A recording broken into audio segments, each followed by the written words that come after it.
Bonjour à tous, nous voici de nouveau réunis virtuellement pour découvrir la Bible. Et vous savez que début janvier, nous allons commencer l'étude pour annoncer l'évangile de l'évangile de Marc. Et il nous a paru intéressant de voir le dernier livre de l'Ancien Testament, qui est le livre du prophète Malachie.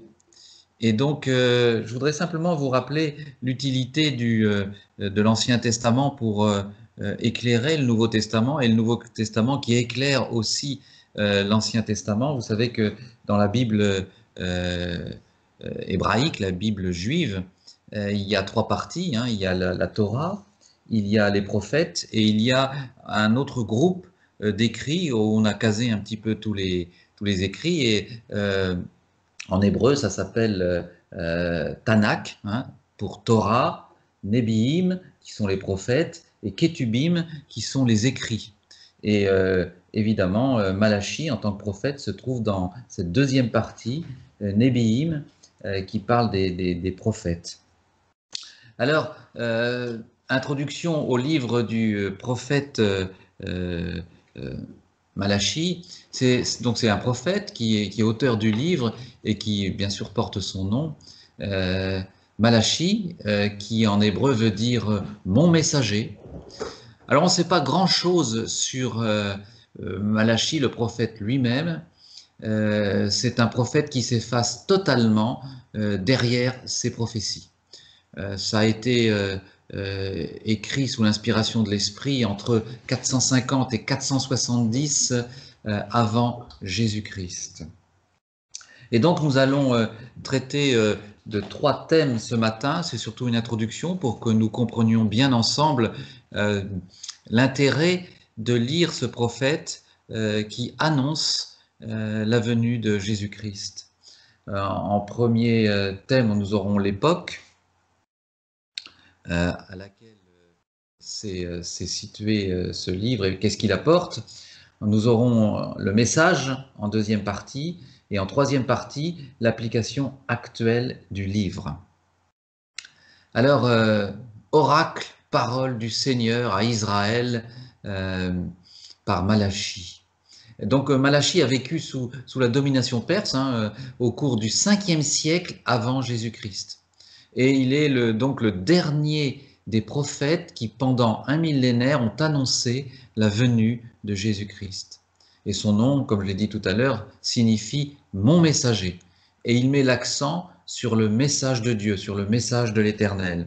En Malachie, chapitre 2, verset 7, « Car les lèvres du sacrificateur doivent garder la science. » Et c'est à sa bouche qu'on demande la loi, parce qu'il est un envoyé de l'Éternel des armées. Et un autre texte qui parle de la même chose, en Malachie chapitre 3 verset 1, « Voici, j'enverrai mon messager. Il préparera le chemin devant moi et soudain entrera dans son temple, le Seigneur que vous cherchez. Et le messager de l'alliance que vous désirez, voici, il vient, dit l'Éternel des armées. » C'est l'ultime message avant la naissance de Christ. Après Malachie et avant la venue du Christ, eh bien, il va s'intercaler un long silence de 400 ans. Alors, pour être bien dans l'époque de Malachie, seule une minorité de Juifs est revenue de la déportation à Babylone. Vous savez que sur toute la déportation des Juifs, à peu près seulement 10% des Juifs vont revenir en Israël, parce qu'ils étaient trop bien habitués dans les pays où ils ont été exilés, ils avaient refait leur vie, et revenir en Israël, c'était retrouver un pays détruit, un temple détruit. Et donc seulement 10% de la population va revenir de Babylone.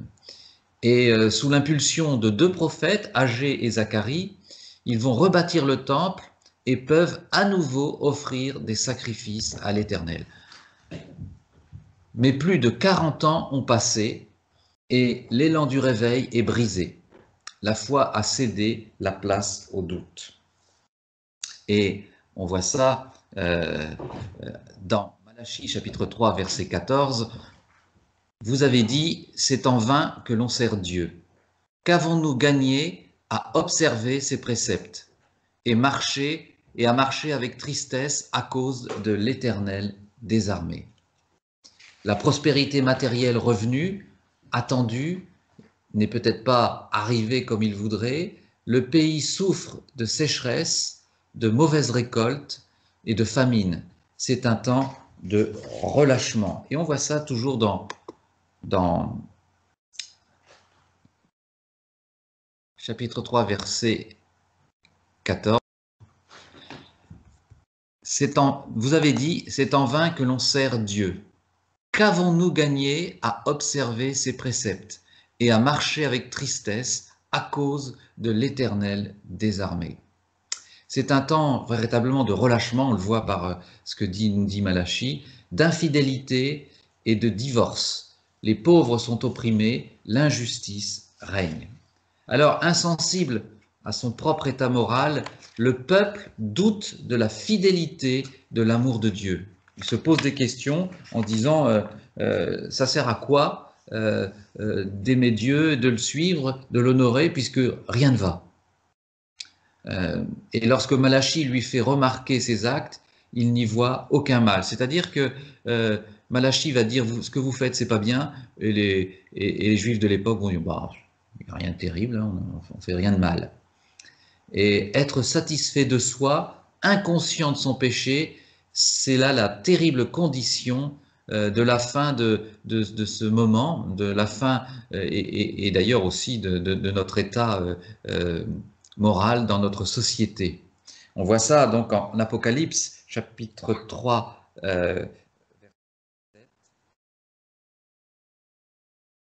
parce que tu dis je suis riche, je me suis enrichi et je n'ai besoin de rien. Et parce que tu ne sais pas que tu es malheureux, misérable, pauvre, aveugle et nu. Donc c'est une incompréhension de l'état moral dans lequel se trouvent les Juifs qui sont revenus d'exil. Seulement, dans son amour fidèle, Dieu, maintenant, va maintenir toujours un résidu à qui il accorde la confiance et dont les membres s'encouragent mutuellement à la piété. Alors, c'est pas nouveau dans le discours des prophètes. C'était la même chose chez Néhémie qui avait parlé de mariage mixte contracté avec les païens, de pratiques financières malhonnêtes, de retrait des dîmes de la maison de Dieu et de l'apathie spirituelle générale. Voilà dans quel état se trouve le peuple lorsque Malachie lui envoie ce message. Et c'est ce que nous allons voir maintenant, le message que Malachie va envoyer. Le propre de ce livre, c'est un dialogue qui s'engage entre Dieu, un Dieu juste, et un peuple infidèle et insolent. Tout le texte est marqué par l'expression « dit l'Éternel des armées ». Donc c'est un dialogue. Hein. Et ce titre, l'Éternel des armées, est cité une vingtaine de fois dans ce livre. Et il évoque la gloire de l'Éternel, sa domination universelle et son autorité absolue. Messager de l'Éternel, Malachie mérite bien son nom, mon messager, et il va décrire 3 messagers. Le sacrificateur de l'Éternel, Jean-Baptiste et le Seigneur lui-même. Alors, Malachie va mettre en lumière la rébellion du peuple. Le ton se durcit envers les incrédules. Et on voit ça dans Proverbes chapitre 29, verset 1. Un homme qui mérite d'être repris et qui raidit le coup sera brisé subitement et sans remède. Voilà le discours que va tenir Malachie. Mais il va éclairer d'espérance pour ceux qui craignent l'Éternel. Comme tous les prophètes, Malachie a une mission difficile. Il est envoyé pour reprendre ses contemporains, toucher leur conscience et leur cœur. Avec courage et franchise, il va dénoncer leur incrédulité et les met face à leurs péchés. En dévoilant leurs pensées secrètes, Malachie les invite à revenir à Dieu, qu'il révèle dans sa grandeur, sa sainteté et son amour invariable. Enfin, il va éclairer le futur, les événements proches qui se sont déroulés de son temps, comme les faits lointains dont certains se sont réalisés à la première venue du Seigneur, tandis que les autres auront lieu au retour dans la gloire. Et on voit ça en Malachie. Voici, j'enverrai mon messager. Il préparera le chemin devant moi. Et soudain entrera dans son temple le Seigneur que vous cherchez, et le messager de l'alliance que vous désirez. Voici, il vient, dit l'Éternel des armées. Et là, bien évidemment, on ne peut s'empêcher de penser à Jean-Baptiste qui va annoncer le Seigneur Jésus. Alors, quelles sont les applications actuelles de ce livre? Le livre de Malachie avertit du danger qui guette aussi bien les églises locales, établies depuis longtemps, que les chrétiens de longue date. L'usure de la vie quotidienne, avec ses tensions, ses tentations, est-ce qu'elle a érodé notre foi et notre premier amour? L'indifférence et la négligence règnent-elles dans notre vie de prière, de lecture de la Bible? Avons-nous remplacé la recherche des choses qui sont en haut? Colossiens chapitre 3, verset 2. Qui pourra soutenir le jour de sa venue? Qui restera debout quand il paraîtra? Car il sera comme le feu du fondeur, comme la potasse des foulons. Ça vous rappelle ce que nous avons étudié dans la deuxième épître de Pierre, se préparer à la venue du Seigneur.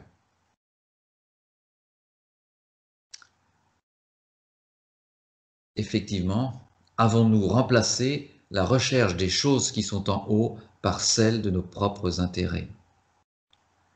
Philippiens, chapitre 2, verset 21. Tous, en effet, cherchent leurs propres intérêts et non ceux de Jésus-Christ. Donc le message de Malachie est bien sûr pour les gens de l'époque, mais aussi pour nous. Il faut écouter ce message de Malachie. Il insiste sur le retour à la parole de Dieu dans une obéissance de motivation. Il nous montre le chemin pour revenir à une foi réelle, persévérante, soignée, sérieuse.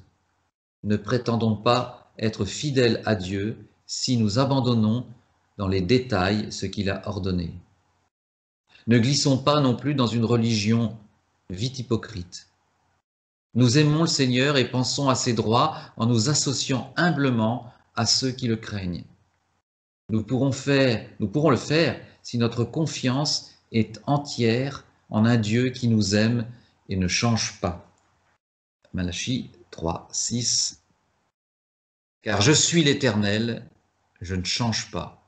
Et vous, enfants de Jacob, vous n'avez pas été consumés. Et si nous attendons Jésus notre Seigneur avec foi et persévérance, eh bien, nous savons qu'il va venir bientôt. Alors, il y a un auteur qui a parlé de Malachie, et je trouve qu'il a donné une bonne citation. C'est un auteur qui s'appelle Nagelbach. Je ne le connais pas particulièrement, mais il a dit « Malachie peut être comparé à une soirée tardive qui met un terme à une longue journée, mais aussi à une aube porteuse d'un jour glorieux. » Effectivement, Malachie, le livre de Malachie, les prophéties sont la fin de l'Ancien Testament, de ce que les Juifs appellent Tanakh, et finalement, il inaugure l'arrivée de notre Seigneur Jésus-Christ. Il a une place unique dans le canon de la Bible, ce livre.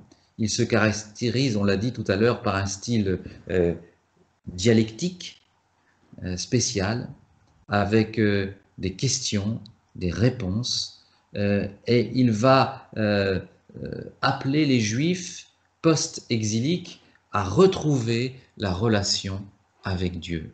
Donc c'est quelque chose qu'on doit prendre en compte, cette histoire qui se passe dans ce livre, c'est que Malachie est en train de questionner, enfin c'est Dieu plutôt qui questionne à travers Malachie, qu'êtes-vous devenu? Qu'êtes-vous devenu, peuple de Jacob, après cet exil, euh, et pourquoi revenez-vous en Israël? Il faudra du temps pour reconstruire ce temple, reconstruire les murailles, euh, et, et après cette époque où les sacrifices vont pouvoir être faits correctement selon la loi, eh bien il va y avoir une usure. 80 ans après le retour, les Juifs sont retombés euh, bas. Ils ne considèrent plus que Dieu est un Dieu qui aime et qui les aime, et ils poseront la question, mais qu'avons-nous fait?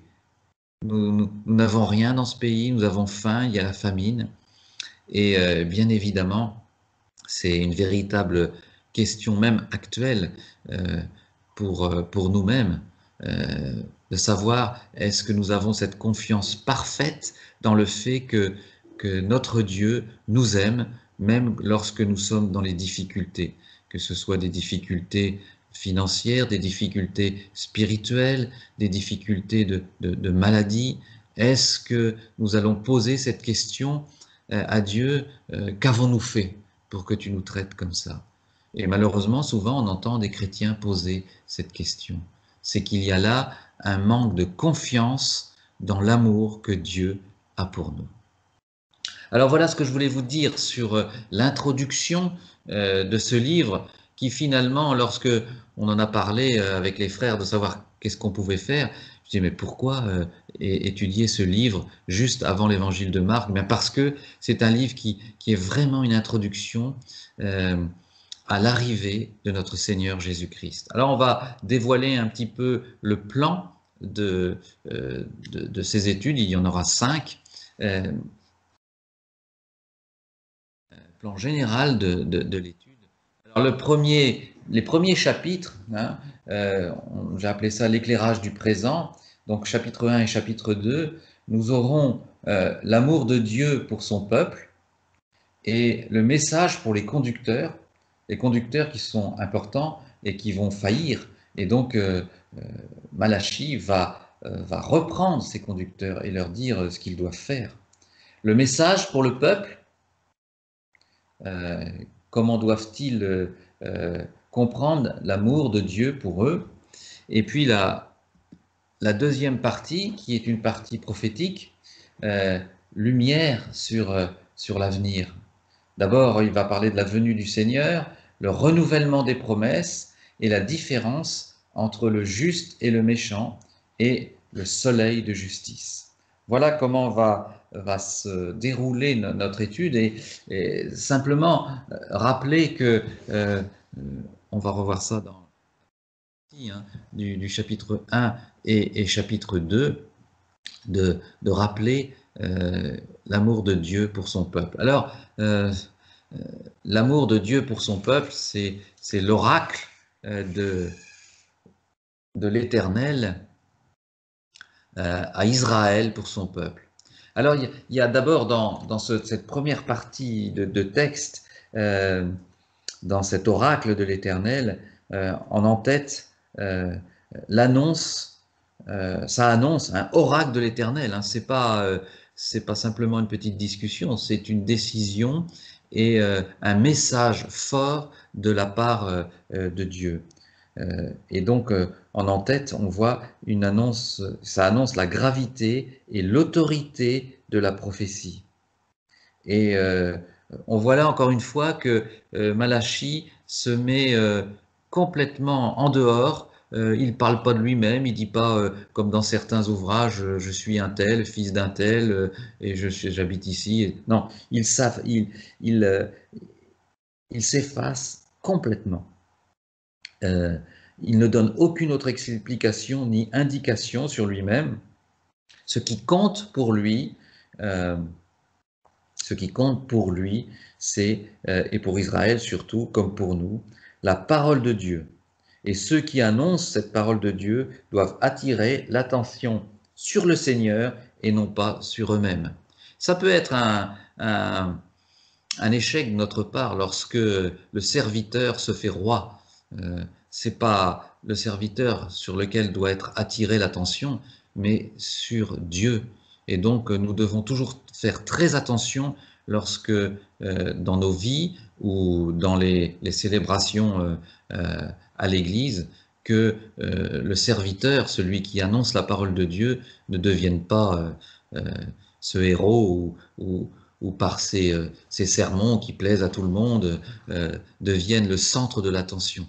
Toujours glorifier Dieu. Et là, Malachie pour nous est un exemple. Ce qui compte pour Israël comme pour nous, c'est la parole de Dieu. Ceux qui annoncent doivent attirer l'attention sur le Seigneur et non pas sur eux-mêmes. Et il continue par dire « Je vous ai aimé ». Et c'est drôle que Dieu ait besoin de répéter ça à chaque fois. Dans tout l'Ancien Testament, même dans le Nouveau Testament, Dieu rappelle qu'il nous a aimés. Son amour initial reste constant. Et c'est cela que je dirais que proclame toute la Bible avec force. L'amour de Dieu pour son peuple, ce peuple qui était le peuple d'Israël, et maintenant son peuple qui est l'Église, les gens, les personnes qui forment cette Église. Et c'est quelque chose qu'on doit se rappeler dans les difficultés. Souvent on entend dire mais pourquoi est-ce que tout cela m'arrive? Pourquoi est-ce que Dieu me fait ça? C'est pas Dieu qui est un Dieu sadique et qui s'amuse à torturer son peuple. C'est parce que nous vivons dans un monde difficile, privé de la qualité qu'il y avait au moment du jardin, où l'homme et la femme étaient en relation avec Dieu, sans souci, sans maladie, sans rien. Nous sommes maintenant, à cause de la chute, dans un monde difficile. Et la plupart du temps, notre question revient souvent, c'est pourquoi est-ce que tout cela nous arrive? Je crois qu'à cette réponse, il n'y a pas de réponse à la souffrance, hein, mais à cette réponse, la seule chose qu'on peut dire, c'est que qu'est-ce que ce serait si Dieu n'était pas là pour nous? Qu'est-ce que ce serait si nous ne pouvions pas nous réconforter dans l'amour de Dieu, nous réconforter dans sa présence dans nos vies, nous réconforter dans son peuple qui vit cet amour de Dieu pour nous. Et je pense que ce livre de Malachie, et là on a commencé un petit peu à découvrir tout l'amour de Dieu pour son peuple et pour son peuple qui est maintenant l'Église, eh bien, toujours avoir cette pensée forte et consciente et qui ne peut pas déchoir dans nos esprits que Dieu nous aime malgré les difficultés de notre vie. Hein, vous savez, lorsque vous commencez à appartenir au Seigneur, ne croyons pas que c'est une clé pour avoir une vie sans soucis et sans problème. Mais ces problèmes, ces soucis, eh bien, nous les mettons devant Dieu pour qu'il nous soutienne dans les difficultés. Et c'est cette question, hein, lorsqu'on lit le livre de Malachie, qu'avons-nous fait pour mériter tout ça? C'est ce que posent les Juifs à Dieu. Ils ne se souviennent pas du tout de tout ce que Dieu a déjà fait pour son peuple. Ils ne se souviennent pas du départ de l'Égypte, ils ne se souviennent pas des règnes de David où Dieu régnait. Ils se souviennent simplement des problèmes qu'ils ont eus. Et c'est ce qu'on va voir dans cette partie qui est l'éclairage du présent. Voilà ce que je voulais vous dire ce matin quant à l'introduction de ce livre. Peut-être une précision technique, c'est l'Ancien Testament, le Tanakh, hein, la Bible juive, celle qui ressemble le plus à nos livres dans l'Ancien Testament protestant, hein, alors que dans les Anciens Testaments catholiques, beaucoup de livres ont été rajoutés, ainsi, et encore pire, dans les églises orthodoxes. Et donc, Malachie se retrouve donc dans la Bible juive, dans les prophètes, et dans la Bible protestante aussi, les prophètes. Voilà ce matin ce que je voulais vous dire et je vous remercie.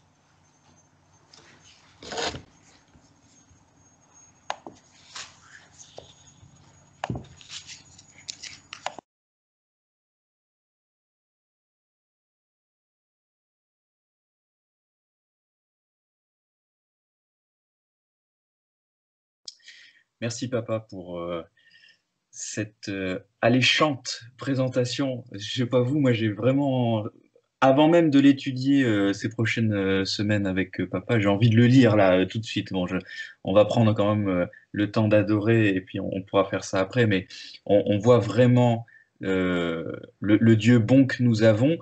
Parce que ce peuple qui avait été réveillé et 40 ans après, et qui s'était complètement assoupi, voire résigné, qui ne s'attendait plus à Dieu et qui même provoquait Dieu par des questions scandaleuses, on voit que Dieu donne la possibilité à ce peuple-là d'être secoué par la parole de Dieu en vue d'être restaurés dans leur position de peuple de Dieu. Et le livre de Malachie, c'est aussi un livre de discipline, hein, où Dieu va faire des rappels. Et la première chose que Dieu tient à dire en premier lieu, c'est « Je vous ai aimé ». Ça, c'est merveilleux. On a vraiment un Dieu merveilleux. Et ce livre de Malachie, il est tellement d'actualité pour nous aussi. Laissons-nous saisir par ces bienveillantes et bienheureuses reproches de notre Dieu en vue de mieux le servir et d'être ce que nous sommes vraiment, c'est-à-dire ses enfants. Aujourd'hui, on va poursuivre dans cette contemplation de qui est notre Dieu, un Dieu merveilleux, un Dieu qui se caractérise par le fait que c'est un Dieu qui ne se lasse pas de donner. On vient de le voir là, Dieu donne des recommandations à son peuple, Dieu donne encore une nouvelle fois ses promesses à son peuple, Dieu donne son amour. Et c'est ce que nous allons considérer dans notre adoration alors que nous chantons et que nous prions. Et tout doucement, nous irons vers l'annonce de l'Évangile qui se penchera sur les chapitres 11, non, je dis des bêtises, 12, pardon, 12, 13 et 14 de la première épître aux Corinthiens qui nous parle des dons spirituels de Dieu, Dieu qui donnera des dons à son Église. Alors, mes amis, frères et sœurs, adorons le Dieu donnant, le Dieu qui donne, qui se caractérise, dont la nature est empreinte de la volonté de donner. Et je vous demande, si vous voulez bien, de incliner vos têtes et de prier avec moi notre Dieu.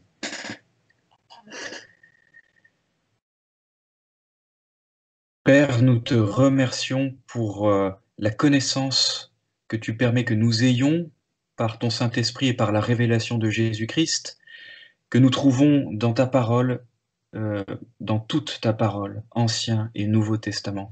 Merci pour cette étude, ce survol du livre de Malachie, ton prophète.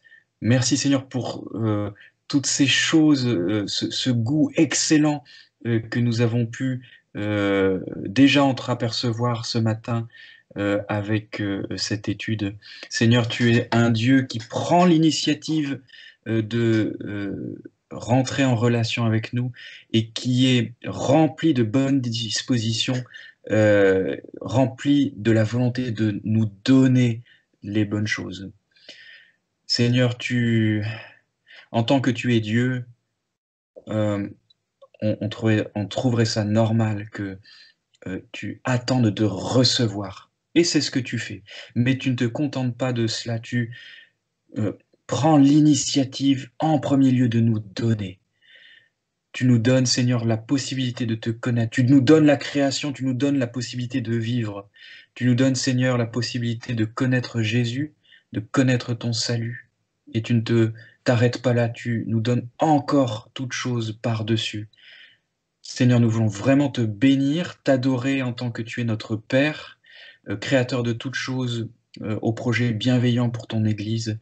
Nous voulons bénir le nom de Jésus qui manifeste le don le plus excellent que tu nous as donné, c'est-à-dire sa vie. Et donc, Seigneur, unis en lui notre vie, cette vie éternelle en abondance. Et nous te bénissons parce que tu nous as envoyé ton esprit qui nous permet de goûter à tous ces dons, celui du salut et tous ceux qui lui sont attachés. Particulièrement la joie d'être ce matin ensemble pour penser à toi, pour incliner nos cœurs, pour incliner nos corps et incliner nos raisons devant toi et te dire, Dieu, tu es Dieu, il n'y en a point d'autre. Tu es excellent, je veux vivre pour toi. Reçois, Seigneur, cette disposition bien imparfaite, mais réelle de notre cœur ce matin. Te prions ces choses dans le nom de Jésus. Amen.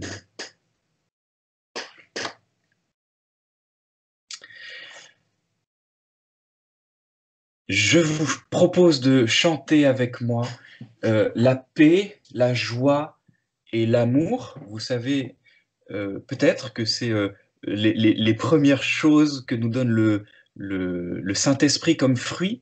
Dieu nous donne le don de l'Esprit et ces choses-là, la paix, la joie et l'amour, ce que tout le monde recherche, tout cela nous est donné en Dieu.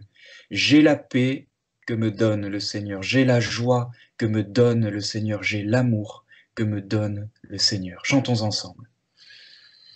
J'ai la paix comme un fleuve, j'ai la paix qui m'abreuve, j'ai la paix comme un fleuve dans mon cœur.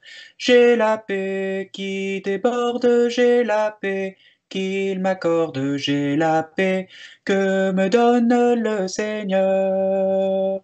J'ai la joie comme un fleuve, j'ai la joie qui m'abreuve, j'ai la joie comme un fleuve dans mon cœur. J'ai la joie qui déborde, j'ai la joie qu'il m'accorde, j'ai la joie que me donne le Seigneur. J'ai l'amour comme un fleuve, j'ai l'amour qui m'abreuve, j'ai l'amour comme un fleuve dans mon cœur.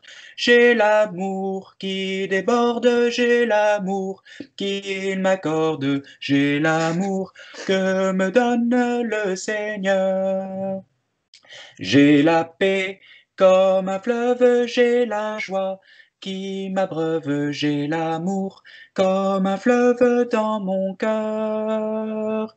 J'ai la paix qui déborde, j'ai la joie qu'il m'accorde, j'ai l'amour que me donne le Seigneur.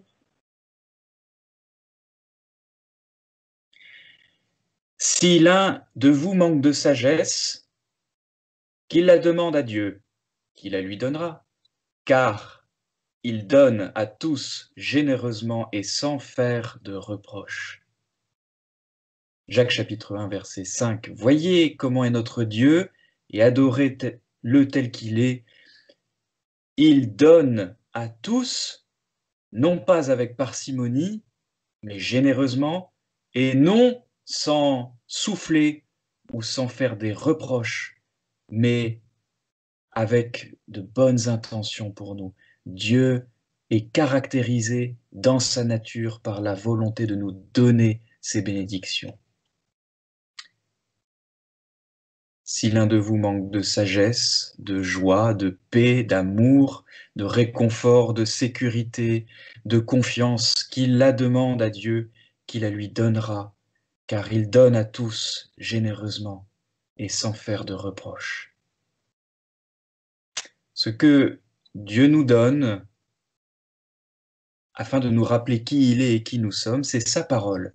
Et c'est une bénédiction d'avoir sa parole pour nous rappeler ces choses-là. Nous l'avons vu ce matin avec ce rappel que Dieu fait au travers de la parole de Malachie. C'est la parole même de Dieu qui nous est adressée, qui nous exhorte, qui nous corrige, qui nous enseigne, qui nous convainc, afin que nous parvenions à la stature d'homme fait et que nous pratiquions de bonnes œuvres.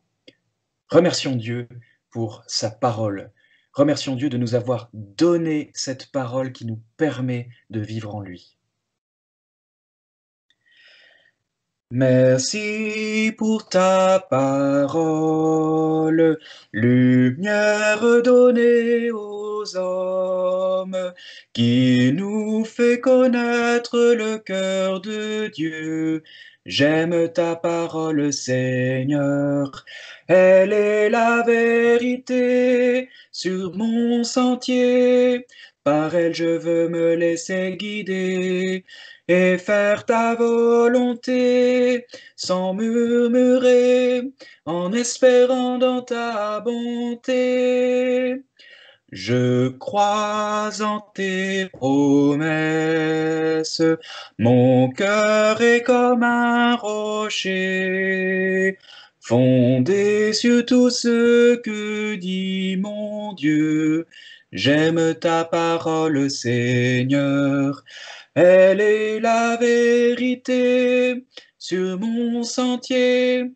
Par elle je veux me laisser guider et faire ta volonté sans murmurer, en espérant dans ta bonté. Je vais demander à papa si tu veux bien prier pour nous.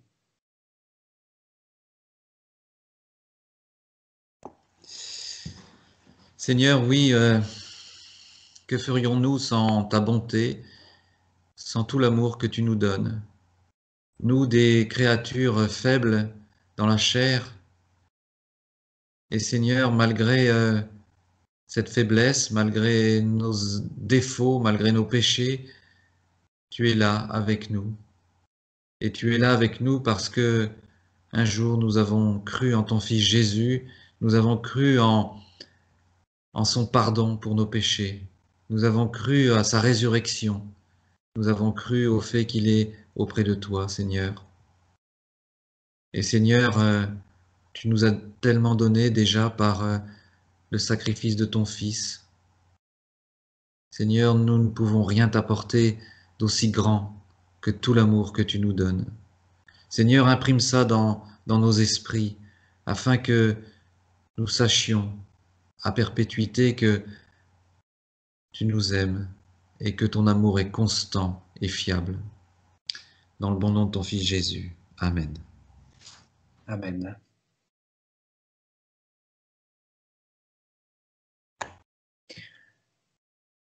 C'est si bon de vouloir louer notre Dieu, de le remercier, de le chanter. Dès le matin, Dieu nous donne son amour. Il nous garde chaque jour. On a eu, il y a quelques jours, la réunion du 11 novembre qui était sur le thème de compter les bienfaits de Dieu. Et c'est innombrable. Et même certains, et beaucoup d'entre eux sont inconscients. Mais essayons d'aller creuser dans nos vies tout ce que Dieu nous a donné et considérons le don parfait de la vie de Jésus qui nous donne la vie éternelle. Et cela ne devrait pas créer en nous d'autres sentiments que de vouloir le louer, le remercier, le chanter. Dieu, dès le matin, nous donne son amour. Cela nous remplit de joie. Chantons ensemble. Oh, c'est si bon de vouloir le louer, le remercier, le chanter. Dès le matin, Dieu nous donne son amour, il nous garde chaque jour. Je suis heureux, rempli de joie, c'est toi qui as fait cela. Seigneur, c'est l'œuvre de bien, ce que tu fais est bien, oh oui c'est bien, oh c'est si bon de vouloir le louer, le remercier, le chanter. Dès le matin, Dieu nous donne son amour, il nous garde chaque jour. C'est ta force qui me remplit, et en toi je revis. Tu es le rocher où je m'appuie, le Seigneur de ma vie, oui de ma vie. Oh c'est si bon de vouloir le louer, le remercier, le chanter. Dès le matin, Dieu nous donne son amour, il nous garde chaque jour.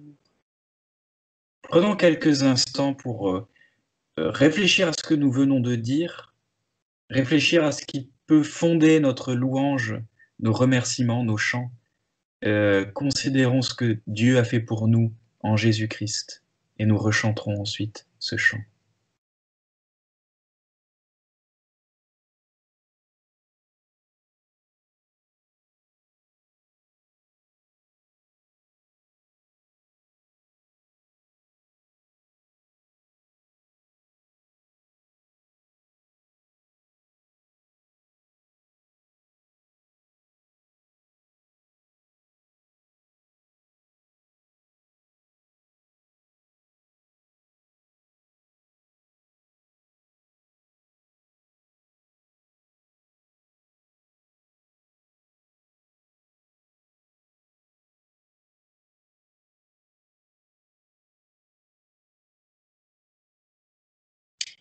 Seigneur Dieu, tu nous as tout donné, tout est en toi, toute richesse est en toi, toute vie est en toi, toute joie, toute paix, tout amour est en toi. Seigneur, nous voulons nous en souvenir très fortement, Seigneur, et vivre ces réalités dans nos quotidiens, dès le matin. Nous voulons, Seigneur, que notre vie, ayant considéré ces choses-là, manifeste une adoration continue, un chant de louange continu dans tout ce que nous faisons. Seigneur, en face de cette vérité-là, il nous faut bien nous rendre à l'évidence que souvent, nous cédons aux sirènes du monde qui nous promet de nous donner des choses. Seigneur, ces promesses sont fausses et à bien y réfléchir, jamais aucune promesse du monde n'a été réalisée.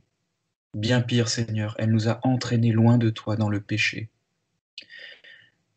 Ouvre nos yeux, Seigneur, sur cela. Ouvre nos yeux sur nos pensées, nos habitudes qui cèdent aux sirènes des promesses du monde, de ces vaines promesses, de ces fausses promesses. Et aide-nous, Seigneur, à remplir nos vies de tes promesses, de ta présence, de ton esprit. Seigneur, nous manquons de sagesse, nous manquons d'intelligence. Et parce que nous croyons que tu es le Dieu qui se décrit véritablement dans la Bible, nous croyons que si nous te la demandons avec foi, tu nous la donneras, Père donnant. Seigneur, donne-nous de la sagesse. Donne-nous les sentiments qui étaient en Jésus-Christ. Donne-nous en Église une même pensée, une même foi, une même espérance. Père, c'est si bon de te louer, de te remercier, de te chanter. Tu es notre force et nous sommes remplis de joie.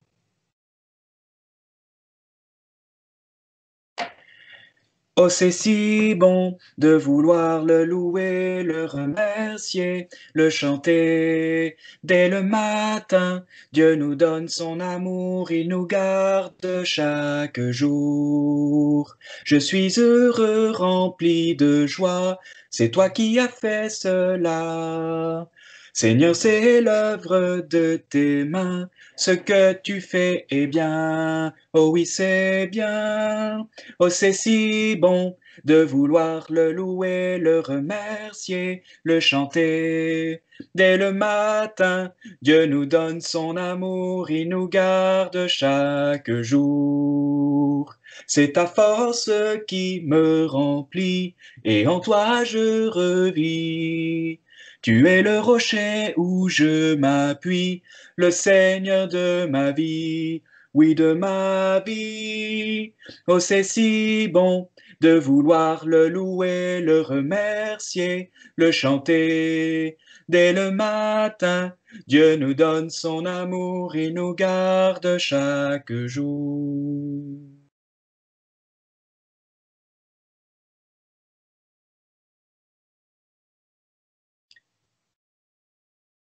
Nous continuons de chanter le Seigneur, de le remercier, d'avoir un cœur entièrement reconnaissant pour tout ce qu'il nous donne, de la chose la plus infime, de la chose la plus inconsciente, comme par exemple de pouvoir simplement se lever le matin dans le même état que la veille, euh, sans avoir d'infirmité supplémentaire, mais de pouvoir se lever et de penser au Seigneur. On peut être reconnaissant de ces choses-là, mais nous voulons au plus haut point être reconnaissants, car notre Dieu, notre Père, nous a donné Jésus-Christ, son Fils.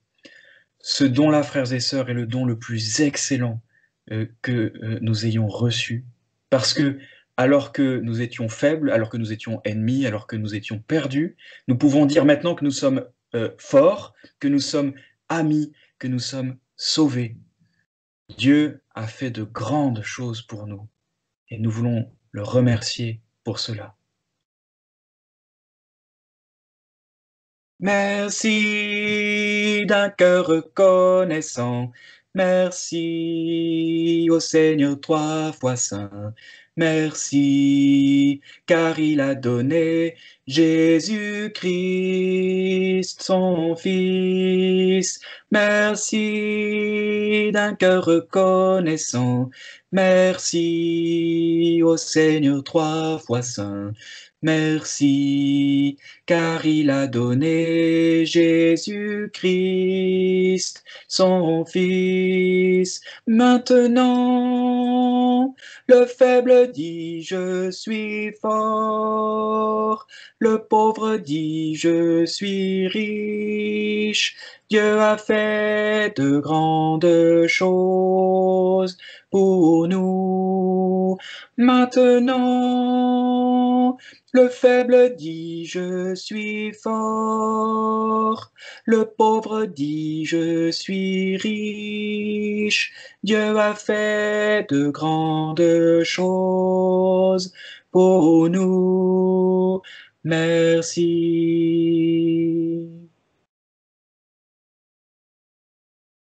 Je vais demander à Jacques Rémy, si tu veux bien prier le Seigneur pour nous.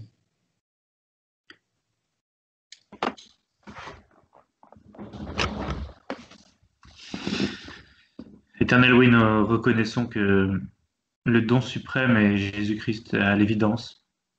Le cadeau le plus précieux, c'est celui qui t'a coûté le plus, c'est bien celui-là. Et aussi, le cadeau qui nous a rapporté le plus, c'est bien celui-là. Éternel, merci parce qu'on peut être reconnaissant de tellement de choses dans notre vie, de tous tes dons, mais surtout merci pour Jésus-Christ. Merci pour Jésus-Christ. Merci pour le Seigneur de la vie, fondateur du monde, celui pour lequel tu as même créé la terre et que toute chose subsiste par lui, celui qui est la raison même de la création du monde, que tu as sollicité pour venir nous sauver, et ce salut s'est fait par l'échange de sa vie. Quel autre cadeau nous pourrions recevoir pour lequel nous puissions être reconnaissants que de quelqu'un qui meurt pour nous?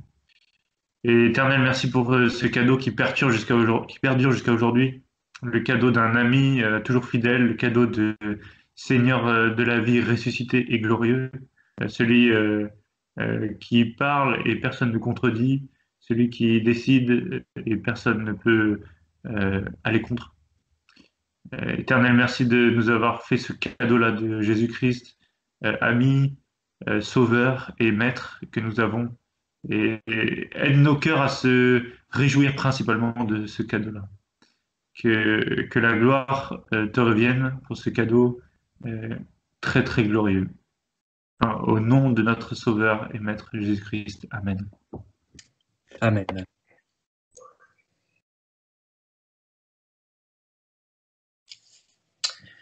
Et qu'affirme ce témoignage, 1 Jean 5, 11 ? Il dit que Dieu nous a donné la vie éternelle et que cette vie est en son Fils. Celui qui a le Fils a la vie. Qu'est-ce que c'est bon de lire ces choses-là. Dieu nous a donné la vie éternelle et cette vie est en son Fils. Celui qui a le Fils a la vie. Avant d'écouter Pierre-André, nous chantons une dernière fois la gloire de notre Dieu, cette gloire qui se manifeste aussi par sa propension à nous donner toutes choses et de manière la plus excellente de nous donner Jésus, Jésus lui-même qui se donne.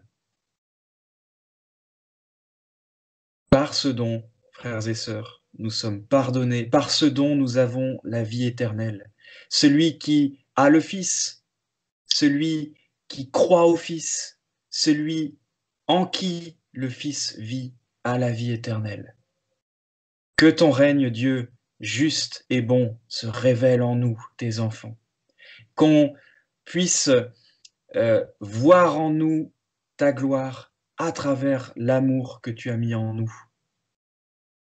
Que ta gloire, Père, soit ce qui motive le plus profond de notre cœur. Notre roi, c'est toi, Seigneur.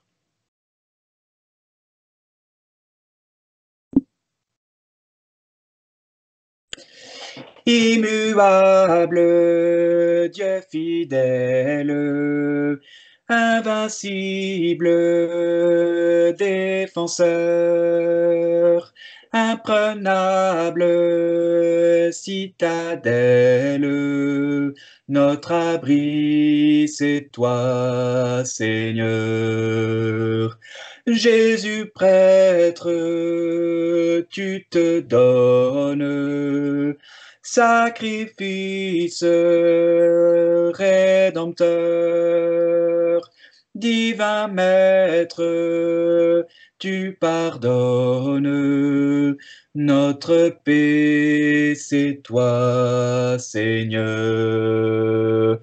Que ton règne juste et bon se révèle en tes enfants, qu'on les juge à l'étalon de ton amour tout-puissant, que la gloire de ton nom soit leur vœu le plus ardent.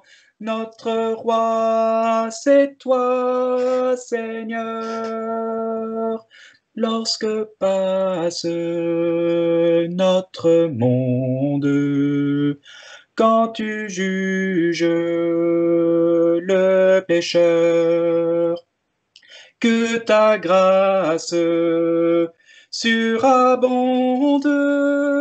Notre espoir, c'est toi, Seigneur. Que ton règne juste et bon se révèle en tes enfants, qu'on les juge à l'étalon de ton amour tout-puissant, que la gloire de ton nom soit leur vœu le plus ardent. Notre roi, c'est toi, Seigneur. C'est toi, Seigneur. C'est toi, Seigneur. C'est toi, Seigneur. Notre roi, c'est toi, Seigneur. Que ton règne juste et bon se révèle en tes enfants, qu'on les juge à l'étalon de ton amour tout-puissant, que la gloire de ton nom soit leur vœu le plus ardent. Notre roi, c'est toi, Seigneur. Notre roi, c'est toi, Seigneur. Oui, Seigneur, c'est toi notre roi. Et on veut, Seigneur, que cette réalité soit vraie dans tous les domaines de notre vie et viens encore corriger par ta parole nos fausses idées à ton sujet, à notre sujet, au sujet du monde. Viens corriger encore les mauvaises habitudes qui nous éloignent de toi et qui nous privent de ta gloire. Seigneur, c'est toi notre roi, nous voulons le redire. Jésus est notre roi et Père, tu es notre Seigneur, tu es notre Dieu donnant. Et nous voulons reconnaître en l'Esprit cette œuvre d'éclairage, de conviction et d'action dans nos vies. Seigneur, à présent, nous voulons encore nous abreuver de ce que tu as à nous dire dans ta parole. Sois avec ton serviteur Pierre-André afin que ces mots puissent être conformes à cette parole et que nos oreilles, nos cœurs puissent être sensibles et avides de connaître ta volonté au sujet de tes dons. Gloire à toi, Père, et fortifie ton Église. Dans le nom de Jésus, Amen.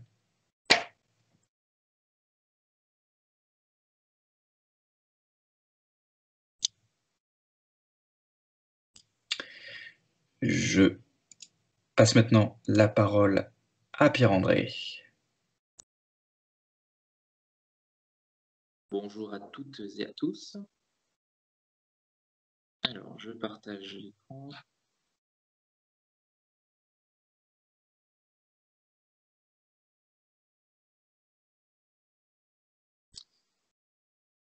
Voilà, normalement, vous avez tous le visuel.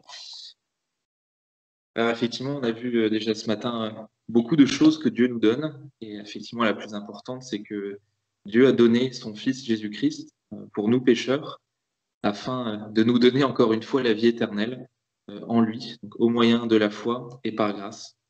Et c'est vrai que ce matin, on va du coup parler des dons spirituels, donc une nouvelle chose que Dieu nous donne à travers son esprit.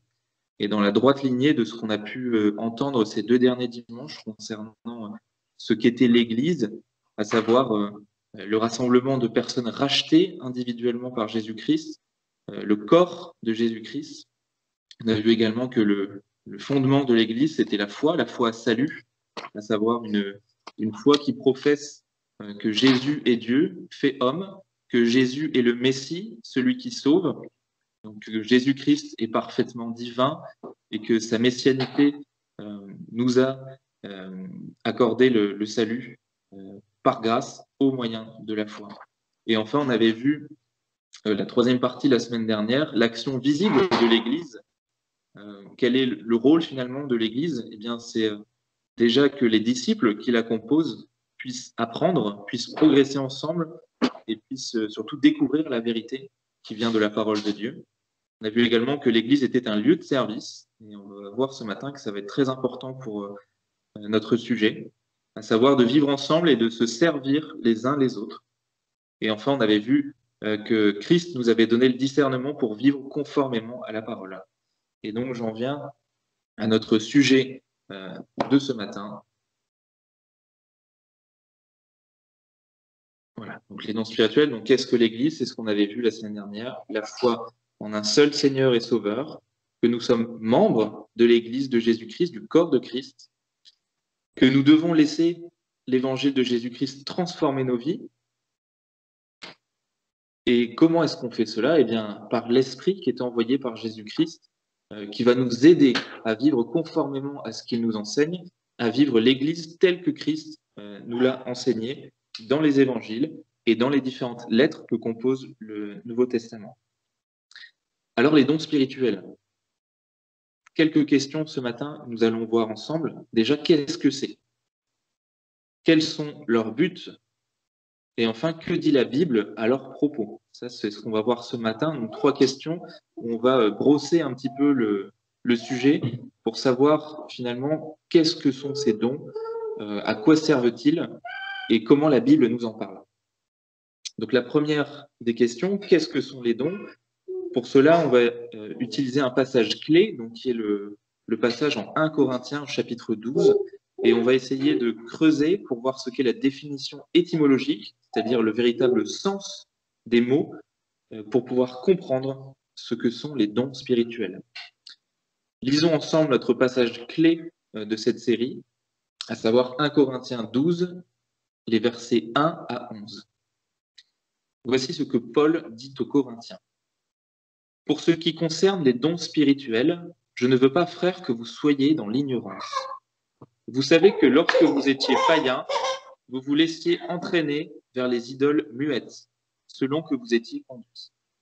C'est pourquoi je vous déclare que nul, s'il parle par l'Esprit de Dieu, ne dit « Jésus est anathème », et que nul ne peut dire « Jésus est le Seigneur », si ce n'est par le Saint-Esprit. Il y a diversité de dons, mais le même Esprit, diversité de ministères, mais le même Seigneur, diversité d'opérations, mais le même Dieu qui opère tout en tous. Or, à chacun la manifestation de l'Esprit est donnée pour l'utilité commune. En effet, à l'un est donnée par l'Esprit une parole de sagesse, à un autre une parole de connaissance, selon le même Esprit, à un autre la foi, par le même Esprit, à un autre le don des guérisons, par le même Esprit, à un autre le don d'opérer des miracles, à un autre la prophétie, à un autre le discernement des esprits, à un autre la diversité des langues, à un autre l'interprétation des langues. Un seul et même esprit opère toutes ces choses, les distribuant à chacun en particulier comme il veut. Dans ce passage, Paul aime à donner des listes, et vous savez qu'elles sont nombreuses dans ses lettres, et ici on a donc une liste des dons spirituels que l'Esprit donne aux enfants de Dieu. Un premier groupe de dons, c'est la parole de sagesse, parole de connaissance et la foi. Je vous les liste juste maintenant et on y reviendra un peu plus tard dans le détail en expliquant un petit peu chacun des dons. Un deuxième groupe avec le don des guérisons, le don des miracles, prophétie et discernement des esprits. Et enfin, un dernier groupe avec diversité des langues et l'interprétation de ces langues. Paul, ici, va donc nous lister 9 dons qu'il va communiquer aux Corinthiens. Et comme je l'ai dit juste avant, on y reviendra plus dans le détail juste après. Donc ça, c'est notre passage clé. Donc c'est bien pour vous mettre en tête quels sont les dons que Paul liste aux Corinthiens et que c'est bien l'Esprit qui nous communique ces dons. Si on creuse un petit peu au niveau étymologique, c'est-à-dire le sens véritable des deux mots, don et spirituel. En grec, donc la langue dans laquelle Paul a écrit la lettre aux Corinthiens, on a ces deux mots, charisma, pneumatikon. Charisma, si vous voulez, ça indique que quelqu'un reçoit quelque chose parce que quelqu'un d'autre lui montre son amabilité. Finalement, c'est un enfant de Dieu qui va recevoir de Dieu quelque chose parce que Dieu lui montre son amour. Ça, c'est ce que signifie charisma, qui a été traduit par don. Parce que c'est plus facile de comprendre le mot don, à savoir qu'on nous donne quelque chose, que le mot charisme. Mais vous avez peut-être déjà entendu ce mot charisme pour parler des dons spirituels. Et enfin, l'autre mot, pneumatikon, c'est le souffle. Et c'est ce qui est toujours associé à l'esprit. C'est-à-dire que c'est quelque chose qui vient de l'esprit, qui est spirituel. Donc si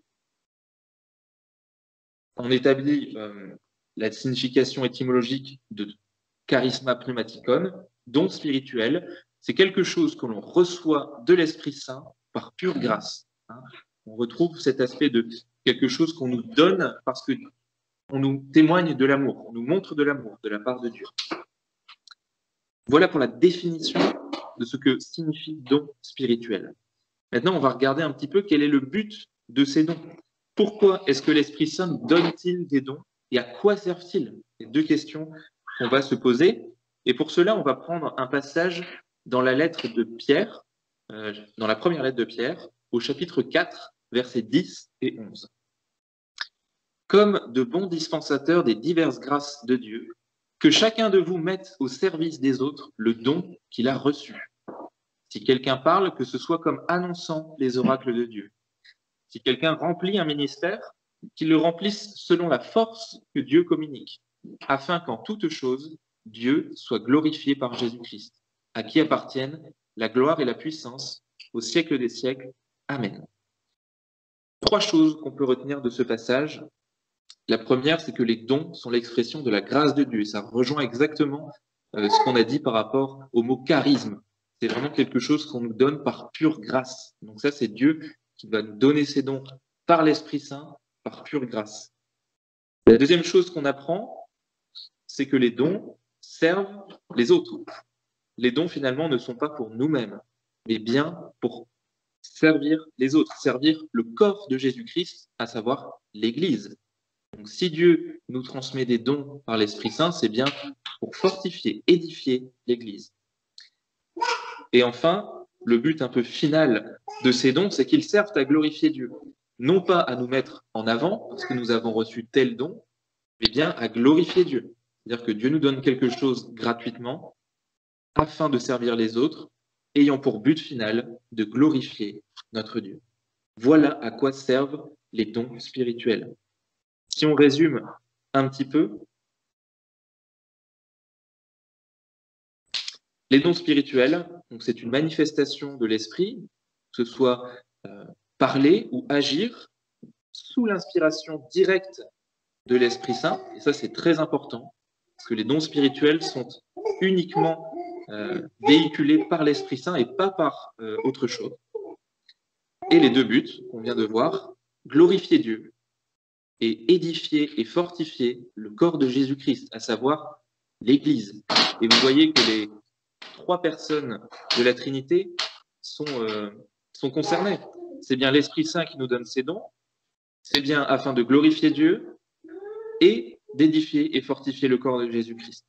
Donc ces manifestations de l'Esprit, que ce soit par une parole ou par un acte, sont vraiment dans ce but-là, glorifier Dieu, édifier et fortifier le corps de Jésus-Christ. J'ai voulu creuser un petit peu plus loin par rapport à la définition, par rapport au but exact des dons, et j'ai trouvé 2 définitions qui valent ce qu'elles valent. Elles sont de 2 personnes que vous connaissez certainement. La première, c'est Florent Varac, qui est un pasteur français qui écrit pas mal d'articles sur le blog Tout pour sa gloire. Vous avez peut-être déjà lu de ces articles, mais voici ce qu'il dit. Un don spirituel, c'est une manifestation gratuite de l'Esprit de Dieu dans la vie d'un disciple pour un service particulier en vue du témoignage et de l'édification de l'Église. Vous voyez, on retrouve gratuit, c'est-à-dire par pure grâce, le charisme qui vient de Dieu et qui vient pour un service particulier en vue du témoignage et de l'édification de l'Église. Donc ça reprend exactement la définition étymologique de charisme spirituel et de ce qu'on retrouve dans 1 Pierre 4. Une deuxième définition qui rejoint très fortement ce que Florent Varac dit, c'est John Piper, cette fois-ci, qui l'a dit. Les dons spirituels sont toute capacité que l'Esprit vous donne d'exprimer votre foi afin de fortifier une autre personne. Là aussi, intéressant de voir une capacité. Hein. Je parlais juste avant de parler ou d'agir. Donc c'est bien sous l'inspiration de l'Esprit que nous sommes amenés à avoir une parole ou une action afin de fortifier une autre personne. En fait, finalement, le don spirituel, c'est véritablement en vue d'aider une autre personne, d'édifier le corps de Jésus-Christ. Les 3 mots importants, forcément, l'Esprit Saint, c'est bien lui qui va nous communiquer cette manifestation, c'est lui qui va agir en nous. La deuxième chose, c'est la foi. La foi, donc, c'est ce que nous croyons. Nous croyons que Dieu est le seul vrai Dieu, qu'il a envoyé Jésus-Christ pour nous sauver, que Jésus-Christ est mort à la croix et qu'il est ressuscité, et qu'après cela, il a envoyé son Esprit Saint à ses disciples afin de leur révéler ces choses-là. Et la dernière chose, c'est l'édification. L'édification, c'est fortifier, c'est encourager, exhorter le corps de Christ afin de glorifier Dieu, toujours dans ce même esprit. Ainsi, on peut en déterminer que le don spirituel, c'est pour le prochain. En aucun cas, le don spirituel n'est fait pour vous-même, pour finalement votre propre gloire ou pour autre chose. Vraiment, le don spirituel est une chose qui est pour le prochain et afin d'édifier, de fortifier l'Église, à savoir le corps de Jésus-Christ. On continue un petit peu dans cette optique de savoir quels sont le but des dons. Donc, ce sont bien des cadeaux de la bonté de Dieu. On a vu que Dieu nous donne énormément de choses, que la plus importante, c'est qu'il nous donne Jésus-Christ, son Fils, afin que nous ayons la vie éternelle. Et Dieu va aussi nous donner son Esprit Saint, afin de nous transformer, afin de nous révéler la vérité. Et il va nous donner, par cet Esprit, des dons qui vont vraiment aider à fortifier son Église. Avec l'Esprit Saint, donc comme canal, comme moyen pour accéder à ces dons, Dieu va aider les gens dans leur faiblesse. C'est aussi une manière que Dieu a de subvenir à la faiblesse de son peuple et de fortifier. C'est ce que nous dit Éphésiens 4, verset 12, pour le perfectionnement des saints en vue de l'œuvre du ministère et de l'édification du corps de Christ. Le perfectionnement, c'est-à-dire la sanctification, c'est-à-dire d'être un disciple qui se rapproche de jour en jour de Jésus-Christ. Et ces dons-là vont permettre à l'Église d'aller vers cela, de tendre vers cela, vers le perfectionnement, vers la sanctification. Et cette promesse, donc les dons, elle s'applique à tous les membres du corps de Jésus-Christ, pas seulement à quelques-uns, pas seulement tous les dons à une seule personne, non, c'est tous les dons vont être attribués aux membres. Là, c'est ce qu'on nous dit donc, dans notre passage clé, 1 Corinthiens 12, 7, à chacun, la manifestation de l'Esprit est donnée pour l'utilité commune. Donc, encore une fois, on voit que c'est un don de l'Esprit pour l'utilité commune, pour le corps de Jésus-Christ. On peut donc en déduire que le but de la révélation de l'Esprit, c'est bien de construire, d'assembler, de tenir ensemble, de mener à bien le corps de Jésus-Christ, l'Église. L'Esprit Saint, par les dons qu'il va donner aux membres de l'Église, va fortifier l'Église de Jésus-Christ, afin de glorifier Dieu, afin de faire avancer le royaume, afin de partager l'Évangile à ceux qui ne le connaissent pas, et afin de participer au perfectionnement des membres qui sont déjà dans l'Église. Voilà, donc on a vu la définition des dons, ce qu'ils étaient, donc charisme spirituel, quelque chose qui nous est donné par pure grâce et qui vient de l'Esprit, et leur but, c'est-à-dire qu'ils vont servir à édifier le corps de Jésus-Christ. On va revenir du coup à la liste que Paul nous a donnée, qu'il envoie aux Corinthiens. Et effectivement, Paul va être celui qui va le plus parler des dons. On va le retrouver dans beaucoup de ses lettres. Pierre va également en parler, mais Paul est vraiment l'apôtre qui va parler le plus des dons spirituels. Et dans sa lettre aux Corinthiens, les chapitres 12, 13 et 14 ne concernent quasiment que ces dons-là. Donc c'est intéressant, si vous avez le temps de les lire, c'est aussi pour vous de connaître la vérité à propos de ce sujet-là et de pouvoir vraiment être encouragé par ce que Paul va dire aux Corinthiens. Et si Paul dit cela aux Corinthiens, c'est que, vous le savez peut-être, c'est que les Corinthiens avaient beaucoup de failles dans leurs relations. On apprend que lors des repas, certains mangeaient un peu de leur côté pendant que d'autres n'avaient pas à manger, qu'il y avait peut-être un peu d'égoïsme, de manque de considération, en tout cas que les membres n'agissaient pas comme des membres les uns envers les autres. Et c'est pour ça que Paul va leur rappeler que l'esprit qui est en eux les aide à s'aimer les uns les autres, que chacun a un don en vue de l'édification de Christ et en vue de se servir les uns les autres. Donc revenons du coup à notre liste de dons. Ils sont bien au nombre de 9, comme on les a vus tout à l'heure. Je vous rappelle que l'Esprit Saint est bien le canal par lequel Dieu transmet le don, l'Esprit Saint qui est accordé à toute personne qui croit en Jésus-Christ, qui place sa foi en lui, qui prend le baptême en signe d'obéissance. Et donc l'Esprit Saint va bien transmettre ces dons. Voici le premier don dont Paul parle, une parole de sagesse. Alors, une parole de sagesse, on peut aussi le traduire par la perspicacité. Ça va en fait aider les membres à être encouragés, à faire comprendre quelque chose. Et ça va vraiment être une notion pour relier les membres du corps de Jésus-Christ entre eux, de pouvoir les fortifier ensemble. Une parole de sagesse, c'est quelque chose qui n'est pas forcément préparé à l'avance, mais que l'Esprit va révéler à quelqu'un dans le but d'édifier un autre membre, dans le but de lui donner une parole de sagesse. Le deuxième don, qui est plus ou moins semblable, mais il est un peu différent, lui, cette fois-ci, va révéler quelque chose, une connaissance qu'un membre n'aurait pas, et que quelqu'un qui va avoir ce don de parole de connaissance va pareillement faire comprendre, va révéler quelque chose à un autre membre, quelqu'un qui va être à son écoute. Le troisième don, c'est celui de la foi. La foi, le don de la foi, c'est croire, avoir une confiance, avoir une certitude profondément ancrée. Par exemple, si on prend David, lorsqu'il va affronter Goliath, je pense que David est rempli par l'esprit avec un don de foi extraordinaire. Lui qui est un jeune homme qui est beaucoup plus faible que son adversaire, a une foi immense. Et il va aller affronter ce géant parce qu'il a pleinement confiance en Dieu, parce qu'il a pleinement cru que Dieu est tout-puissant. Et ce don de foi, il va permettre aussi de pouvoir encourager les membres qui ont peut-être une foi un peu plus vacillante, des membres qui vont être un peu plus amenés, pas à douter, mais à être un petit peu plus faibles à certains moments, et des gens qui ont un don de foi extraordinaire, qui ont une croyance profondément ancrée, vont être des encouragements pour ceux qui ont une foi peut-être un peu plus vacillante. Troisièmement, on a le don des guérisons. Donc, guérir, soigner. Le mot guérison qui est utilisé, donc quand Paul l'utilise, il est utilisé au pluriel. Donc on peut penser que Paul parle de guérison physique, mais pas seulement. Il peut aussi parler de guérison mentale, de guérison spirituelle.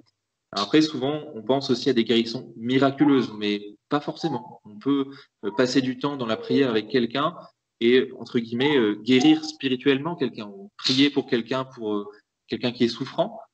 Et effectivement, ça peut être aussi un moyen d'édifier et de fortifier l'Église. Cinquièmement, on a le don des miracles. Alors, don des miracles, il est aussi traduit par acte de force ou de capacité. Le mot miracle en grec, c'est dynamis, ça veut dire puissance. Donc c'est vrai que souvent on a dans cette idée de miracle quelque chose de surnaturel, quelque chose d'extraordinaire, mais ça ne veut pas forcément dire ça dans le sens dans lequel Paul l'utilise. Donc c'est vraiment agir avec puissance, œuvrer avec force, avec une compétence que l'Esprit va nous donner, ou avec sagesse. Et pareillement, le mot acte de force est au pluriel. Donc c'est pas forcément quelque chose de miraculeux, de spectaculaire, de prodigieux, de surnaturel. C'est simplement agir avec la puissance de l'Esprit. Et effectivement, ça peut être avec force, donc quelque chose qui nous dépasse complètement, ou avec une compétence que va nous donner l'Esprit afin d'agir dans l'Église, pour n'importe quelle raison, ou sinon également d'œuvrer avec sagesse. Ça, c'est aussi un des dons que Paul nous communique. Il y a 2 références qui sont intéressantes en Actes. La première, c'est Acte 4, verset 33. Voici ce que nous dit l'auteur. Avec beaucoup de puissance, donc c'est le même mot, dynamis, les apôtres rendaient témoignage de la résurrection du Seigneur Jésus, et une grande grâce reposait sur eux. Donc, vous voyez, avec le même mot, là ici, c'est les apôtres qui rendent un témoignage. Pareillement, lorsque nous rendons un témoignage, qu'il soit à l'Église ou à des non-croyants, et que nous agissons avec la puissance du Saint-Esprit, eh bien, c'est un acte de force, c'est un acte de capacité. Ça, c'est un don que nous communique l'Esprit, encore une fois, pour édifier l'Église ou pour appeler des non-croyants à se convertir. Un autre passage, toujours en Actes, cette fois-ci, c'est Étienne. Là, c'est une autre facette d'un acte de force. C'est au chapitre 6, verset 8. Étienne, plein de foi et de puissance, donc pareil, c'est le mot dynamis, accomplissait des prodiges et des grands signes miraculeux parmi le peuple. Donc là, pour le coup, on voit que c'est vraiment un miracle, quelque chose probablement de surnaturel. Et Étienne, avec la puissance de l'Esprit, accomplit des choses grandes, accomplit des choses pour montrer le royaume de Dieu et pour appeler les gens à se convertir. Le 6e don que Paul nous parle, c'est le don de prophétie. Prophétie, c'est prononcer quelque chose, c'est parler avec les mots de Dieu. C'est pas forcément de la divination, c'est pas forcément prédire l'avenir de manière exacte. Une prophétie, une parole de prophétie, c'est une parole qui n'est pas forcément préparée, c'est une parole que l'on reçoit de l'Esprit, mais qui va être clairement une indication de la volonté de Dieu. Dieu va nous placer ses mots dans le cœur, et c'est un don de prophétie, c'est quelqu'un qui va révéler les paroles que Dieu lui a transmises.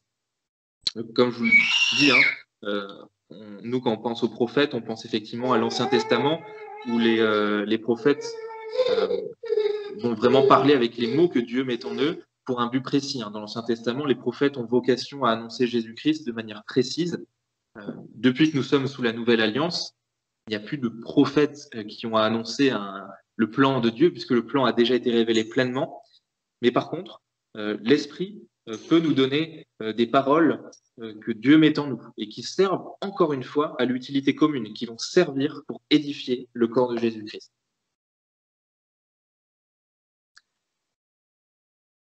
Enfin, il en reste encore deux. Discernement des esprits, ça va être cette fois-ci de reconnaître, de prendre conscience que quelque chose ou quelqu'un est de Satan, de l'homme ou inspiré du Saint-Esprit. Quelqu'un qui va pouvoir discerner facilement le résultat de quelque chose. À savoir, est-ce que cet homme ou cette femme dit quelque chose, d'où ça vient? Est-ce que c'est vraiment le Saint-Esprit qui l'a inspiré? Est-ce que c'est vraiment une parole d'homme ou est-ce que c'est même Satan qui lui a inspiré ces paroles-là? Et quelqu'un qui a un don de discernement va vraiment pouvoir reconnaître, grâce à l'aide du Saint-Esprit, ce que dit cette personne. Et enfin, on a les dons des langues, diversité des langues et l'interprétation. Donc ça va vraiment être le fait de parler en langue, qu'elle soit intelligible, c'est-à-dire une langue qui existe déjà, ou une langue non intelligible, hein, Paul en parlera. Mais en tout cas, c'est parler sous l'inspiration de l'Esprit Saint dans le but d'édifier. Et c'est pour ça que j'ai mis l'interprétation des langues juste à côté, puisque si ces paroles ne sont pas interprétées, elles ne servent pas à grand-chose, elles ne servent pas à édifier le corps ni à glorifier. Donc les deux sont vraiment de pair, à savoir que s'il y a diversité des langues, il faut absolument qu'il y ait l'interprétation qui va avec. Et ça, vous le savez, les exemples les plus parlants sont à la Pentecôte, hein, lorsque les apôtres, les disciples vont parler dans des langues, mais ils vont parler dans des langues que les gens connaissent. Hein. L'auditoire va dire, bah, tiens, il parle dans ma langue, il raconte les merveilles de Dieu dans ma langue. Et ce sont des langues que les apôtres n'avaient pas apprises. Donc là, on est véritablement dans le don de l'Esprit. Voilà pour les 9 dons que Paul va donner aux Corinthiens. Je pense que ce n'est pas une liste exhaustive. Je pense que l'Esprit Saint peut nous donner d'autres dons qui peut-être vont se retrouver dans ces dons-là, mais je pense que l'Esprit Saint est tout puissant pour nous donner peut-être d'autres dons que cela. Paul, dans sa lettre aux Corinthiens, on en était au chapitre 12, donc il va parler de ses dons. Et juste après, vous connaissez très bien ce chapitre, c'est un Corinthiens 13, qui est un petit peu sous-titré le chapitre de l'amour, hein, donc de comment Paul va décrire cela. Et souvent, il est mal compris. Souvent, il est probablement lu pendant des mariages. Mais en fait, ce chapitre s'imbrique totalement par rapport au chapitre d'avant, le chapitre 12, par rapport aux dons. Et on va voir à la fin du chapitre 12, comment il va introduire son chapitre 13, et voici ce qu'on y lit au verset 27. Vous êtes le corps de Christ, et vous êtes ses membres, chacun pour sa part. Et Dieu a établi dans l'Église, premièrement, des apôtres, secondement, des prophètes, troisièmement, des docteurs, et ensuite, ceux qui ont le don des miracles, puis ceux qui ont les dons de guérir, de secourir, de gouverner, de parler diverses langues. Tous sont-ils apôtres, tous sont-ils prophètes, tous sont-ils docteurs, tous ont-ils le don des miracles, tous ont-ils le don des guérisons, tous parlent-ils en langue, tous interprètent-ils, aspirez aux dons les meilleurs. Et je vais encore vous montrer une voie par excellence. Deux choses que l'on peut retenir de ce passage, tout d'abord, c'est qu'un chrétien n'a pas tous les dons. Lorsque Paul pose ces questions de manière rhétorique, il sous-entend que tous n'ont pas tous les dons. Donc effectivement, un chrétien ne va pas recevoir tous les dons de l'esprit, il peut en recevoir plusieurs, mais il ne les aura pas tous. Et Paul va ensuite nous montrer la voie par excellence pour comment mettre en pratique ces dons. Et vous connaissez du coup un peu la réponse, c'est l'amour, la charité. Et c'est ce qu'il nous dit dans son chapitre 13, au verset 1, « Quand je parlerai les langues des hommes et des anges, si je n'ai pas la charité, je suis un airain qui résonne, ou une cymbale qui retentit. Et quand j'aurai le don de prophétie, la science de tous les mystères et de toute la connaissance, quand j'aurai même toute la foi jusqu'à transporter des montagnes, si je n'ai pas la charité, je ne suis rien. Et quand je distribuerai tous mes biens pour la nourriture des pauvres, quand je livrerai même mon corps pour être brûlé, si je n'ai pas la charité, cela ne me sert de rien. » La charité, ou l'amour, comme on peut aussi le traduire, c'est effectivement le moyen pour mettre en pratique les dons spirituels. La charité, en fait, ça va être d'avoir un amour pour son prochain, un amour désintéressé pour son prochain. Et c'est de cette manière que nous pouvons mettre en pratique les dons spirituels que l'Esprit place en nous. C'est effectivement la voie par excellence, hein, comme le dit Paul. L'amour, la charité.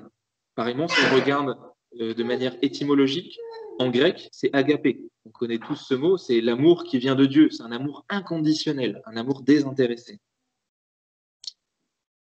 Si on regarde le mot en hébreu, alors je ne sais pas comment ça se dit, mais peut-être chesed, c'est pareil, ça décrit la bonté, l'amour de Dieu et du prochain. Donc on est vraiment pareillement dans cet amour agapé qui est désintéressé, qui va vers son prochain, qui n'est pas tourné vers lui-même, en tout cas. Chesed. Chesed. Merci, Vincent. Et en latin, c'est le mot qui nous a donné charité, c'est caritas.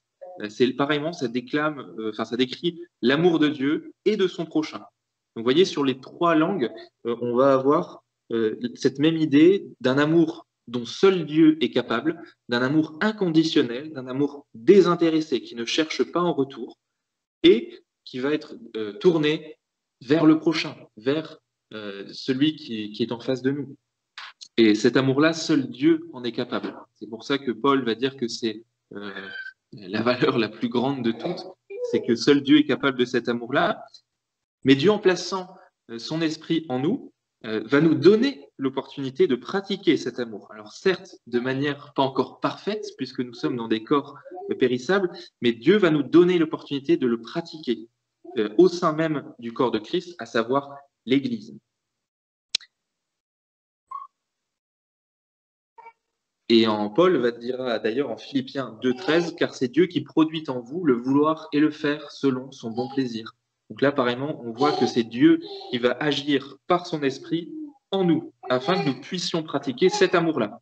Pas un amour qui va être intéressé par ce que pourrait nous donner l'autre si on lui fait une bonne action, mais plutôt un amour désintéressé, un amour dont seul Dieu est capable.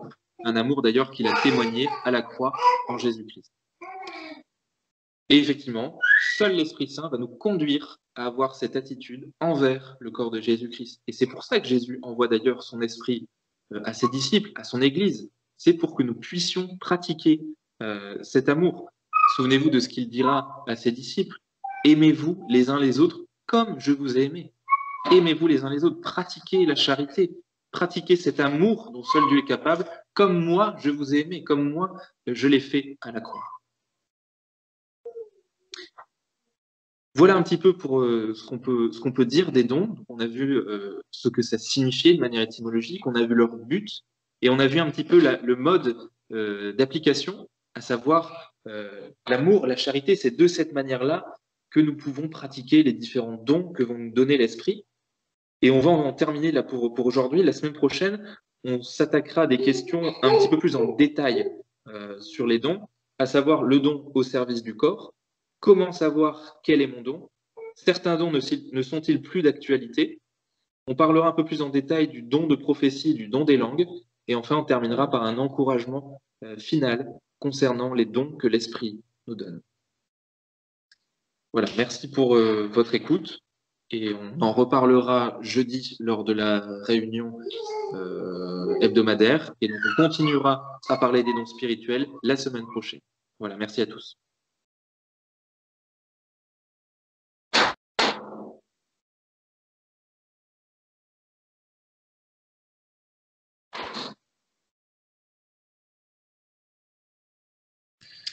On a commencé avec Malachie et ses premiers versets où Dieu nous rappelle son amour. On termine avec une invitation à vivre l'amour de Dieu, d'abord pour lui et pour nos prochains.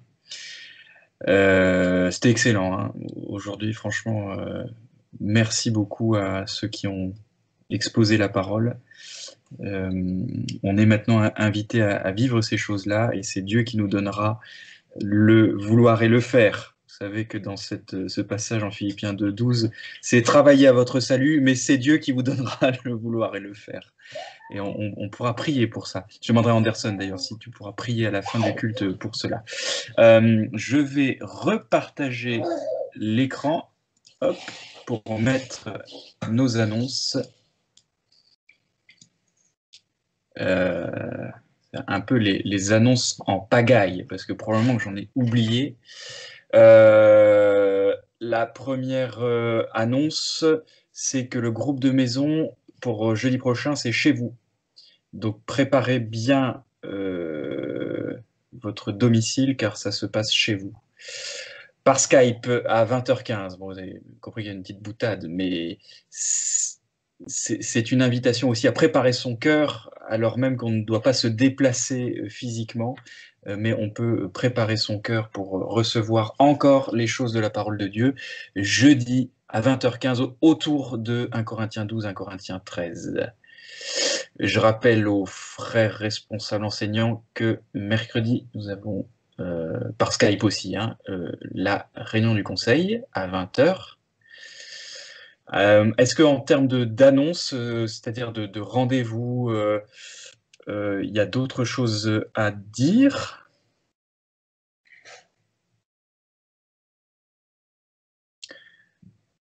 Je prends ça pour un non. Au sujet des intentions de prière, j'en ai reprise quelques-unes en sachant que tout n'est pas là, mais on peut spécifiquement accorder nos attentions dans la prière pour Marie-Claude qui a été opérée, il me semble que c'était mercredi. On est en attente des résultats de la biopsie et on pense à elle, elle est sur Lyon jusque début décembre justement pour pouvoir bénéficier de la consultation qui rendra compte de la biopsie, donc de ce qu'elle a. Angèle, en échangeant avec elle un peu cette semaine, me disait que Béatrice avait quelques petits problèmes de rétention d'eau et que du coup une consultation avec un cardiologue était souhaitée, donc on peut penser à elle. On pense toujours à papy et mamie pour leur santé et pour leur foi. On pense aussi à Tarsis, j'ai vu qu'elle nous avait rejoint. On pense aussi à ceux qui habitent à la friche Saint-Sauveur, et qui sont certains sont des frères en Christ, et du coup il y a au moins 2 sujets de prière, c'est de pouvoir demander à Dieu de pourvoir à leurs besoins, mais aussi de demander à Dieu d'affermir leur témoignage de Christ. Et puis on pourrait aussi prier pour des choses que l'apôtre Paul priait aussi pour les églises, à savoir que notre amour, on en a parlé beaucoup, et que notre amour augmente en connaissance et en pleine intelligence pour le discernement des choses les meilleures, afin que nous soyons purs et irréprochables au jour de Christ, et remplis du fruit de justice qui est par Jésus-Christ, et cela dans le but ultime de la gloire et de la louange de Dieu.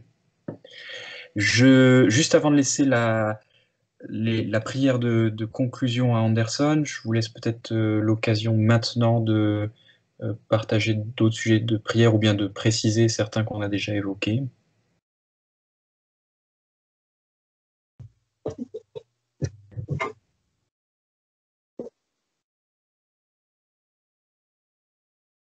Est-ce que quelqu'un essaie de dire quelque chose? Parce qu'on a, on a senti un frémissement.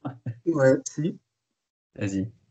Il y a une lettre de nouvelles de Kenden que je veux partager sur le groupe WhatsApp. Donc, je vous l'enverrai, vous l'aurez tous en PDF, des nouvelles de leur travail à l'île Maurice. Ok. Céline a une annonce pour la chorale. Oui. Pour la chorale, dernier jour pour envoyer le premier chant, Voici mon Dieu. Donc voilà, il vous reste une après-midi, enfin jusqu'à minuit en fait, vous pouvez envoyer votre audio et votre vidéo. Et dimanche prochain, ce sera pour le 2e chant et il y a un 3e chant à rendre pour le 6 décembre aussi. C'est un chant par semaine. Ok. Est-ce qu'il y a d'autres annonces, d'autres sujets de prière? Un petit bonjour de Taïna, j'étais en conversation avec elle, donc elle a beaucoup de travail, mais elle va s'organiser pour suivre la rediff aujourd'hui. Donc voilà, qu'on les garde bien, elle et Tatiane, dans nos prières et continuer à communiquer un peu avec elle. Mais sinon, elle va bien. Ok, super. Je voulais simplement partager encore. Merci à l'Église pour votre implication à la friche. Implication, comment dire, jusqu'au sacrifice de son odeur parfois. Et ouais, moi, ce que j'ai eu comme retour de la part des associations qui sont autour et voilà, des personnes qui sont présentes, c'est vraiment un grand merci. Ça les touche en fait de voir que des gens peuvent venir les rejoindre comme ça, dans un travail qui est parfois un peu ingrat. Et voilà, un peu confronté quand on est confronté à la souffrance et aux besoins basiques, souvent, des fois, c'est un peu décourageant. Donc, merci beaucoup. Vous avez été clairement une lumière dans cet endroit-là.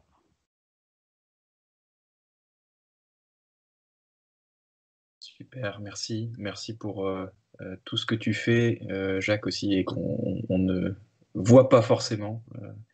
Et tout ça dans le but de glorifier Dieu, de pouvoir le refléter aussi envers tous nos prochains.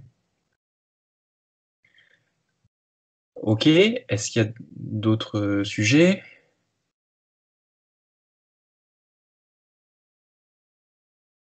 Eh bien, je vais laisser Anderson clôturer notre adoration, notre culte, notre recherche de Dieu ensemble dans ce temps cultuel par la prière.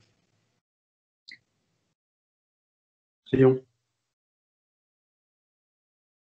Seigneur Dieu, merci parce que c'est toi qui es auteur de tout don. Seigneur Dieu, c'est toi qui nous as donné tout ce qu'on a. Seigneur Dieu, c'est même toi qui nous as donné cette foi qu'on a en toi. C'est toi qui nous as donné cette volonté de te plaire et de t'honorer dans nos vies. Seigneur Dieu, c'est toi qui nous as donné cette capacité à t'aimer et à aimer notre prochain. Pardon pour toutes les fois, Seigneur Dieu, où on réprime ton esprit, on réprime ces dons que tu nous as donnés et on ne te sert pas et on ne sert pas les autres comme on le devrait, comme on le voudrait. Seigneur Dieu, merci parce que tu nous as aimés, Seigneur, et tu nous as remplis de ton amour et tu nous as remplis de ta grâce. Merci pour tout ce qu'on a entendu ce matin, Seigneur Dieu. Merci pour ce rappel sur ton prophète Malachi et combien tu as rempli ton peuple de ton amour et tu le rappelles, Seigneur Dieu, à ton service et tu rappelles tes promesses. Merci pour ce rappel aussi sur tes dons et sur notre responsabilité de les mettre au service des uns des autres. Seigneur Dieu, je te prie que nous, en Église, on puisse nous souvenir de ça quotidiennement et que ton esprit nous guide dans le service et dans l'amour. Seigneur Dieu, on a plusieurs sujets de prière et je voudrais te remettre à Marie-Claude et son intervention. Elle attend encore les résultats. Mais Seigneur Dieu, que tu puisses la garder et la guider et lui donner toute ta paix. Je voudrais te prier aussi pour la santé de Béatrice et d'Hubert et Yvette. Que, Seigneur Dieu, tu puisses aussi leur donner ta paix. Que, Seigneur Dieu, ils puissent être sereins dans ta fidélité et ton amour. Seigneur Dieu, tu sais l'affliction par laquelle traverse Tarsis. Tu sais la douleur qu'elle ressent pour la perte de sa sœur. Mais Seigneur, que tu puisses être son soutien, que tu puisses être sa plus certaine, la plus sûre épaule. Que tu puisses l'entourer, Seigneur Dieu, de ton amour. Seigneur Dieu, merci pour ce qui a été fait, ce qui est fait en ton nom à cette friche. Merci, Père, pour le soutien qu'ont tous ces migrants, que ce soit de chrétiens, mais également de toutes ces associations, Seigneur Dieu, qui ne les laissent pas tomber, même si ce n'est pas directement en ton nom, mais Seigneur Dieu, c'est toi qui motive et qui inspire ces gestes d'amour. Que Seigneur Dieu, ce soit une occasion de faire connaître qui tu es, Seigneur, et de témoigner de ton amour. Merci pour ce que tu as mis sur le cœur de Jaco avec ces migrants, et que Seigneur Dieu, ce soit à ta gloire exclusive. Seigneur Dieu, je te remets cette journée, cette semaine qui commence, et que Seigneur Dieu, on puisse la passer sous